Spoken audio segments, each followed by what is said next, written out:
రుద్రాణి,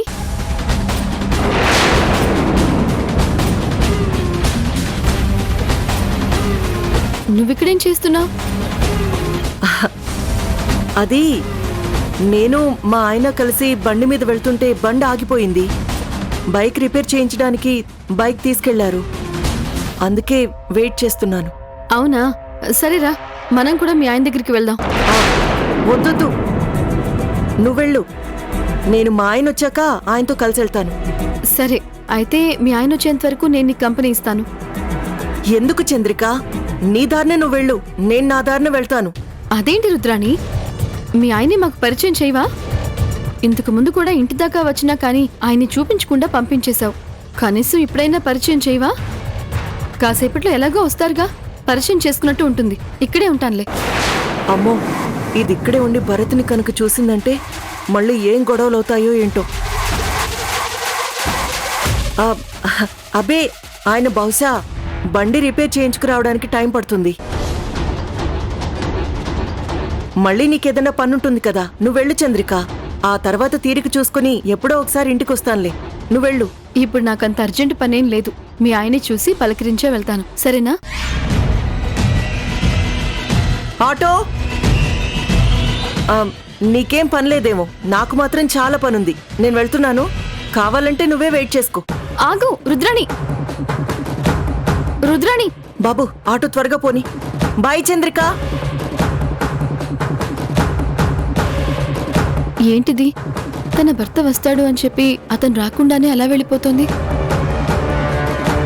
ఎందుకు వాళ్ళ ఆయన్ని చూపించమంటే అలా అవాయిడ్ చేస్తుంది? ఏమై ఉంటుంది? ఏదో తేడాగా ఉంది.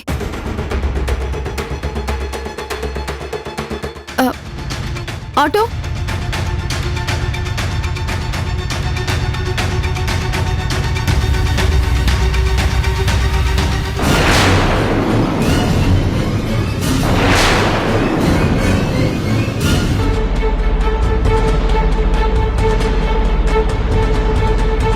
రుద్రాణి ఎక్కడికి వెళ్ళింది?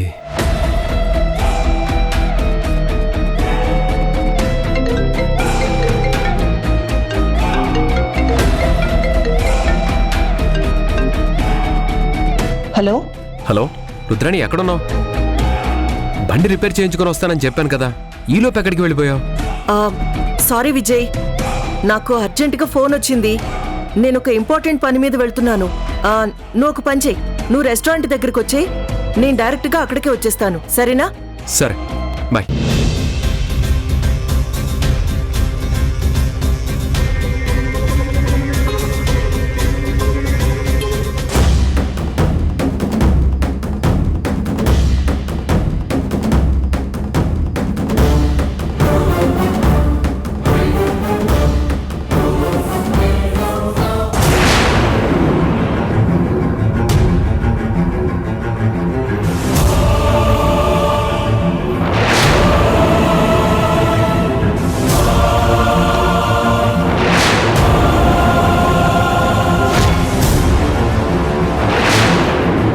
బాబు, ఆటో ఆపు.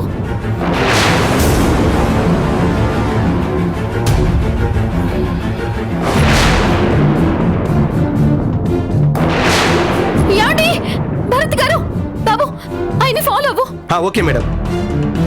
భరత్ గారు, భరత్ గారు ఆగండి. భరత్ గారు, యాండి, ఏమండి? బాబు త్వరగా పోనివా.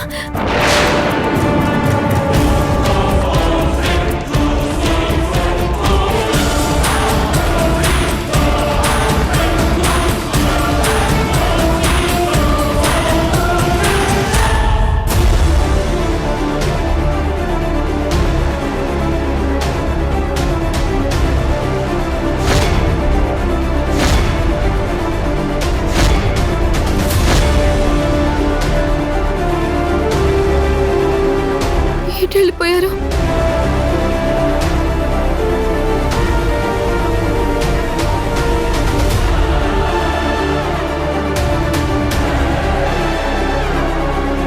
ఆటో, వెనక్కి పదండి.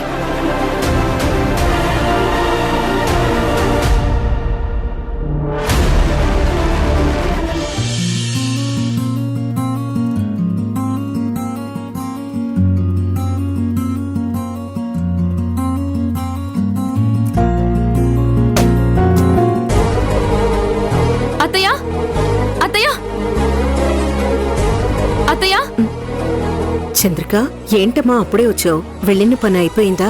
అత్తయ్య, మీకు విషయం చెప్పాలత్తయ్య. భరత్ గారు నాకు మళ్ళీ కనిపించారత్తయ్య.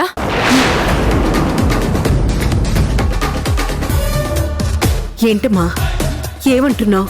భరత్ కనిపించాడా? అవునత్తయ్య, ఆ రోజు నేను భరత్ గారిని హాస్పిటల్లో చూశాను అంటే ఎవరిని చూసి ఎవరో అనుకుంటున్నావు అన్నారు కదా. ఆ రోజు అంటే పొరపాటు జరుగుంటుంది, కానీ ఈ రోజు నేను మళ్ళీ ఆయన్ని చూశానత్తయ్య.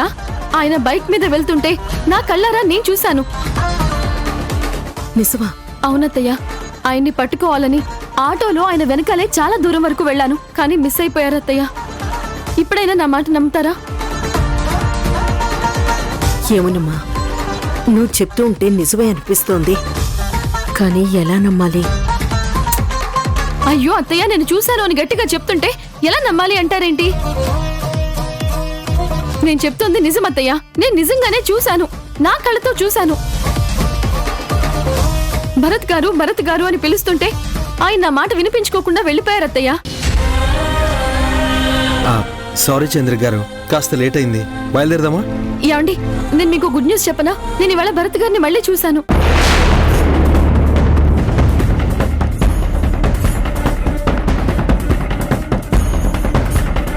ఏమన్నారు? మళ్ళీ చూసారా? నిజమా? అవునండి, మీకోసం బయలుదేరుతూ ఉంటే ఆయనే నాకు రోడ్డు మీద కనిపించారు. ఆ విషయం అత్తయ్యకి చెప్దామని నేను మళ్ళీ వెనక్కి వచ్చాను. అసలు మీరు చెప్తుంది నిజంగా నాకు నమ్మశక్యం కావట్లేదండి. అయ్యో, ఎందుకండి? ఎందుకు నమ్మలేరు? నిజానికి మీరు హాస్పిటల్లో భరత్ గారిని చూశాను, మీ భర్తని చూశానన్నప్పుడే అది నిజమై ఉండదని నేను అనుకున్నాను. కాకపోతే మీరంతలా చెప్తున్నారు కాబట్టి మీ మాట కాదనిలేక మీతో పాటు ఎంక్వైరీకి రావాలనుకున్నాను. కానీ నిజం చెప్పాలంటే నాకు కూడా నమ్మకం లేదండి. మీరెవ్వరూ నమ్మకపోయినా పర్వాలేదు, కానీ నేను నమ్ముతున్నాను. నా భర్తను నేను కళ్ళారా చూశాను. ఆయన అసలు ఇంటికి రాకుండా ఎందుకున్నారో, ఎందుకలా బయట తిరుగుతున్నారో నాకు వెంటనే తెలియాలి. నేను ఇప్పుడే పోలీస్ స్టేషన్లో కేసు ఫైల్ చేస్తాను. చంద్రిక గారు, ఒక్క నిమిషం. ఎక్కడికి వెళ్తున్నారు? మరేం చేయనండి, నా భర్త కనిపించట్లేదు. కావాలనే అవాయిడ్ చేస్తున్నారని పోలీస్ స్టేషన్లో కేసు పెడతాను. పోలీసులు ఆయన్ని పట్టుకొని ఇంటికి తీసుకొని వస్తారు కదా. ఏం చంద్రిక, భరత్ మీద కేసు పెడతావా? నువ్వన్నట్టు నిజంగా భరత్ బతికే ఉన్నాడు అనుకుందాం. తన మీద నువ్వు కేసు పెడితే అది ఎలా ఉంటుందో ఒక్కసారి ఆలోచించు. మరేం చేయమంటారు అత్తయ్య? ఆయన ఎందుకు మనల్ని అవాయిడ్ చేస్తూ బయట తిరుగుతున్నారు? ఎందుకు ఇంటికి రావట్లేదు? ఇలాంటి చాలా ప్రశ్నలకు సమాధానం కావాలి.